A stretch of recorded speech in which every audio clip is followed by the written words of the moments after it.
Hey guys, today we'll be looking at my top 5 favourite cards from M14 in both blue and black. I decided after the white video to pack 2 colours into each episode to give you guys more content quicker for your enjoyment. Before I start, a little disclaimer as there was some confusion about the white portion of this mini-series. Some of these cards are not ones I see as the best in each colour. Some are not standard worthy, they are just the cards I personally find awesome and the ones that I find interesting. So sit back, relax and enjoy my take on the blue and black portion of M14. We start off in blue, and at number 5 is Clone. Clone does exactly what it says on the tin, it clones a creature. And although it is certainly less powerful due to the new legendary rule, making it less of a hero's demise and more of a standard copying creature, it is still something both casual and pro players love. No more than a cyborg card to pop in and copy a Thragtusk, Angel of Serenity, or any other powerful creature with an enter the battlefield effect, Clone will see standard play, and in limited it is a great card as it will always be the equal best creature on the battlefield at that time, a high pick in draft and a must have for sealed decks. At number 4 is a card which has seemingly split the Magic community on its effectiveness, and it is Domestication. Originally an uncommon enchantment in Rise of the Eldrazi and now a rare in M14. Pro players such as Lewis Scott Vargas has noted that the card to be a great source of cheap control magic, especially when it can control a great deal of decent creatures in today's metagame. Others see it as a waste of a rare slot, as its drawback stops you from taking a good proportion of high powered creatures. In this case, I'm on the side of the pros such as LSV. This card is great. No more than a 1 or 2 of in standard decks are most likely sideboard material, but this does deal with Boros Reckoner and Voice of Resurgence, 2 cards that have recently taken over the standard scene. In limited, this card is great. It is control magic, and on that basis alone it should be picked fairly highly in draft and should find its way into most blue sealed decks to grab an opposing threat. Number 3 is an interesting one. Elite Arcanist is being compared to Isochron Scepter, and I'm inclined to agree it does have similarities. On the downside, however, it is more expensive to cast and requires colours. However, on the plus side, its X cost activation means it has far more reach than the Scepter ever did. Playing this card in a spell heavy deck is going to be really fun, and sideboarding it in versus any decks that are light on removal will be fun too. Plus it has the incredibly mean possibility of locking down a game using the white spell from M14, Silence, and copying any cantrips or card draw such as Divination is going to be amazing and will be the main aim for most players using this guy in their decks. The possibilities are large indeed. Limited wise, it really does depend on your spell base. You need to be very set that you're going to be the deck that hoards all the spells, so I can't really give a concrete opinion on its general use or picking order, but if you like that style of heavy spell deck, this card will fit right in. An odd choice maybe at number 2 with the uncommon creature Warden of Evos Isle. Call me crazy, but I think this guy could see standard play somewhere in the coming years. Maybe not straight away, but I think a deck loaded with 2 to 4 mana flyers made cheaper by our Warden here could be incredibly interesting, and could also be a deck that has the potential to take over games very, very quickly. Once the Warden has a hold of the battlefield, it could be over. I love anything that makes spells or creatures cheaper and more efficient, and having a 2/2 flyer that makes other flyers cheaper is pretty darn good if you ask me. I wish the Warden cost 1 less mana, but then he would be taking up a rare slot for sure. In limited, creating a Skies deck in blue and white around this guy could be a really effective way to get yourself wins, and if I was drafting, I'd pick this guy high and go for it. In sealed, this could be easier as most of the blue creatures take up the air in some form or other, and adding white guys will give you both those extra few winged beasts you may need, plus the removal to get this deck going. This guy could be an all-star in both limited and fingers crossed standard because I really, really like him. Tidebinder Mage is our number 1 in blue, and for good reason.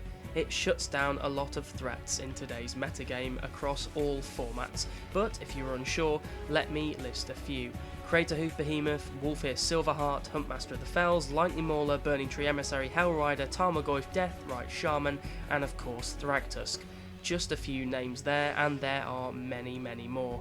Any green or red beastie that is standing in your way, either in standard, legacy or modern, will be taken care of by Tidebinder, and if you can protect him or give him hexproof, ban hexproof, that's a permanent lockdown. Go to jail, do not pass go, do not collect £200.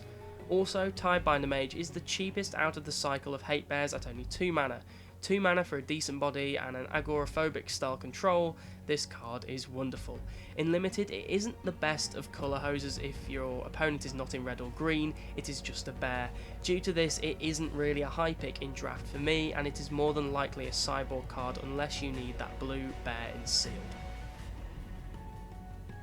So now we move on to my top 5 favourites in black in M14, and we start off here with Bogbrew Witch.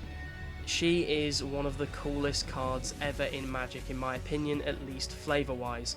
Bogbrew Witch is so awesome, and although it is not standard playable in any sense at all, it is just so incredibly cool.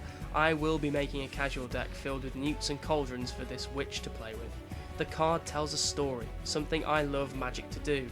The art is wonderful and the flavour hits every sweet spot imaginable, and will surely suck so many players into the world of Magic the Gathering, as it paints a fantastic picture of the world in which we play our wonderful game. In Limited, this is a really solid early pick for draft, as all you really need are the common festering newts, with the cauldron being a wonderful added bonus. In Sealed, if you find the pieces for the puzzle, make it, and watch your witch sling spells like it's 1654. And if you're wondering about that random year, that was a prominent year for witch hunts in Europe. I am most certainly a vat of useless and ridiculous knowledge. At number 4 is a card which could maybe make mono black viable in standard. I always say this every year, but still, I want mono black to be a thing, and Corrupt may be the card, as I just mentioned, that could push it that tiny bit further towards tier 1 standard play. Any cards that give you the possibility of a huge life swing are always going to be good cards, and in mono black this thing would be insane on turn 6. 6 damage, 6 life, and with a Crypt Ghast in play, you could be seeing this a turn or 2 earlier, taking out a creature or draining your opponent. Also, the art is insane, and I'm so glad they kept it, as it was one of my favourite pieces of Magic art when I started playing 3 years ago. In Limited, if you're looking for mono black, pick it high. For me, it is a black fireball, and although it could be dead in your hand if you pick it early, unlike fireball with its X casting cost, the life swing this card gives makes it more potentially damaging than fireball could ever be. Up next is number 3, and we go with Duress. Duress is such a good card. It is in my opinion one of the cleanest extraction spells in Magic history, and although is not main deckable as it only hits non-creature, non-land sources, anytime you come up against a deck you know contains a concoction of deadly spells and hard to knock out planeswalkers, slot this into your 60 cards deck and you cannot go wrong. Removing a piece of vital game plan from your opponent is always fun and useful, whilst being able to force an opponent to reveal their hand, allowing you to garner information about upcoming strategy, is very important in Standard, and also gives you power throughout the game. In Limited, it is not main deckable and shouldn't be picked early in draft, but maybe an okay one-of in Sealed just to see what you're coming up against. The reason I say it isn't good in Limited is that nowadays it's all about creatures in the Limited format, which is a shame because Duress is such a fun card to use. Number 2 is Doomblade. It is back, this time at Uncommon, but uncommon or not, this card is going to be played in Standard until it rotates. As good as Murder is and was for all its flavour and its completely destructive power, Doomblade is one less cheaper, and even if it can't hit black creatures, that one less mana makes it all the sweeter. It is, not unlike Duress, one of the cleanest options around when it comes to this particular effect, as it just gets rid of anything you need, quickly and cheaply, just what you want in any format, of course unless the creature is black. In Limited, removal is always good, and when your removal is Doomblade, you pick it high and you pick every one you see. It is as simple as that. This is the best removal in the format and should be seen as such. Another card that is seemingly made to host Thragtusk is at our number 1 spot, and just like both our white and blue top 5s, it is one of the colour hosers, this time in Lifebane Zombie, in my opinion the best of the 5. This guy deals with so many threats in today's metagame, it is unbelievable, and may be the card that lets zombies have one last crack at Standard. It exiles Thragtusks, Craterhoofs, Angel Serenities, Restoration Angels and more, and then hits for 3 damage with Intimidate, all for 3 mana. This zombie, although dead, is packed full of life and will be making waves in Standard for sure. In the limited format, a 3-1 Intimidate for 3 is already a really good card, and with the added bonus of being able to extract the best green and white card from an opponent's hand is a plus. This guy is a high pick in draft and should be main deck material for Sealed, as even without the colour hose ability, this guy, wait for it, is dead good. Dead good? Yes? No? Okay, screw you.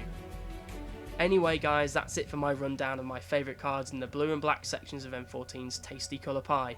Join me soon for my rundown of both green and red, where I will also look at some artefacts and lands which have caught my eye. As usual, comment to get involved in our channel, like the video as it is always appreciated, subscribe and spread the word, and of course, have an absolutely fantastic day wherever you are.